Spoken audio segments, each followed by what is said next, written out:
നമസ്തേ. 12 സ്വരസ്ഥാനങ്ങൾ practice ചെയ്യാനായിട്ട് നമുക്കൊരു exercise try ചെയ്യാം. നമുക്ക് നോട്ട്സിനെ 4 ഡിവൈഡ് ചെയ്യാം. അതായത് സാ രേ ഗ മ ദെൻ പധനിസ, 2 ഡിവിഷൻ. ഇതിൽ നമ്മളൊരു കാര്യം ശ്രദ്ധിക്കണം. ഷഡ്ജം പഞ്ചമം ഈ 2 ശബ്ദങ്ങൾ കോൺസ്റ്റൻറ്റ് നോട്ട്സ് ആണ്.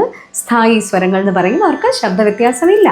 ബാക്കിയുള്ള ശബ്ദങ്ങൾ, അതായത് ഋഷഭ, ഗാന്ധാര, മധ്യമ, ദെൻ ദൈവത, നിഷാദ. ആദ്യം നമുക്ക് ചെറിയ നോട്ട്സ് പാടാം, പിന്നെ നമുക്ക് വലിയ നോട്ട്സ് പാടാം. അപ്പോൾ അതൊന്ന് ശ്രദ്ധിക്കുക.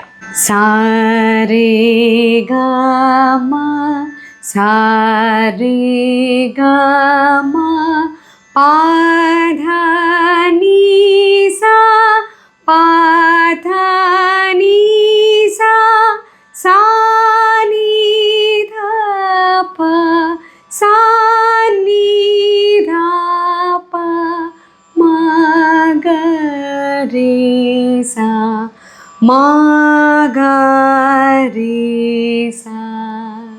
മനസ്സിലായി എന്ന് വിചാരിക്കുന്നു. ആ വ്യത്യാസം ഒന്ന് ട്രൈ ചെയ്ത് നോക്കൂ.